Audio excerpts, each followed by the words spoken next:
Hello guys, നമുക്ക് പെട്ടെന്ന് കൊഞ്ച് ബിരിയാണി ഉണ്ടാക്കാം. അതിലേക്ക് നമുക്ക് കുറച്ച് മസാലകളൊക്കെ ചെയ്തിട്ടുള്ള അരമണിക്കൂർ റെസ്റ്റ് ചെയ്യാൻ വെച്ച കൊഞ്ച് നമ്മൾ ശാലോ ഫ്രൈ ചെയ്തെടുക്കുക. അതിലേക്ക് 2 സവാള അരിഞ്ഞ് നമ്മൾ കടയിലോട്ട് ഇട്ട് കൊടുക്കുകയാണ്. നല്ലോണം വാടിയതിന് ശേഷം സവാള ഇട്ടെടുത്തു.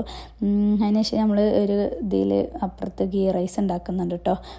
അതിലേക്ക് നമ്മൾ ചതവ് ഇടുക, ഇഞ്ചി വെളുത്തുള്ളി 4 പച്ചമുളക് കൂടി ചേർത്തത്, കുറച്ച് മല്ലിയിലയും കൂടി ഇട്ട് കൊടുത്തിട്ടുണ്ട്. ഒത്തിരി ഒരു നാരങ്ങ കൂടി പിഴിഞ്ഞിട്ട് കൊടുക്കുക. കുറച്ച് 1.5 ടീസ്പൂണ് മുളക് പൊടി, മഞ്ഞൾപ്പൊടി, ഇത്തിരി മല്ലിപ്പൊടിയും കൂടി ഇതാക്കിയിട്ട് അധികം മസാല ഇടുന്നില്ല കേട്ടോ.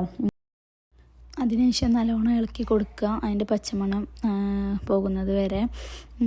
പിന്നെ അതിനുശേഷം നമ്മൾ റോസ്റ്റ് ചെയ്ത കൊഞ്ച് ഇട്ട് കൊടുത്തിട്ടുണ്ട്. നല്ലോണം ഇളക്കി കൊടുക്കുക. ഏകദേശം പാകത്തിന് ഉപ്പ് ഈ നേരം നോക്കിയിട്ട് ആവശ്യാനുസരത്തിന് ഉപ്പ് ഇട്ട് കൊടുക്കുക. അങ്ങനെ നമ്മുടെ ഗീ റൈസ് റെഡി ആയിട്ടുണ്ട് കേട്ടോ. അത് നമ്മൾ ഇതിൽ കുറച്ച് 2 ലെയറായിട്ട് ഇട്ട് കൊടുക്കുകയാണ്.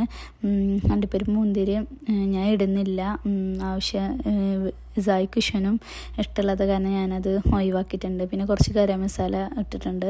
അങ്ങനെ കുറച്ച് അതിന് മുകളിൽ ഗീയും കൂടി ഒഴിച്ച സംഭവം ഉഷാറായി. ഞാൻ 1 മണിക്കൂറോളം ദം ഇട്ടിട്ടുണ്ടായിരുന്നു കേട്ടോ. അതിന് ശേഷമാണ് ഞാൻ ഇത് എടുത്തിട്ടുള്ളത് ബിരിയാണി. ഒരു അടിപൊളി സംഭവം തന്നെ കേട്ടോ. കുറച്ച് ചേരുവകൾ കൊണ്ട് ഒരു തട്ടിക്കൂട്ട് കൊഞ്ചൻ ബിരിയാണി എന്ന് പറയില്ലേ, അങ്ങനെ. അപ്പോൾ എല്ലാവരും ട്രൈ ചെയ്ത് നോക്കുക. കൊഞ്ച് കിട്ടുകയാണെങ്കിൽ എല്ലാവരും ഇതുപോലെ ഒന്ന് ഉണ്ടാക്കി നോക്കട്ടോ. പെട്ടെന്ന് റെഡി ആകാൻ പറ്റിയൊരു. അപ്പോൾ ഇതുപോലത്തെ തട്ടിക്കൂട്ട് റെസിപ്പീസിനായിട്ട് നമ്മുടെ ചാനൽ സബ്സ്ക്രൈബ് ചെയ്യുക, ലൈക്ക് ചെയ്യുക, ഷെയർ ചെയ്യുക. അപ്പോൾ മറ്റൊരു പുതിയ വീഡിയോ ആയിട്ട് പിന്നെ കാണാം. Tata, bye bye.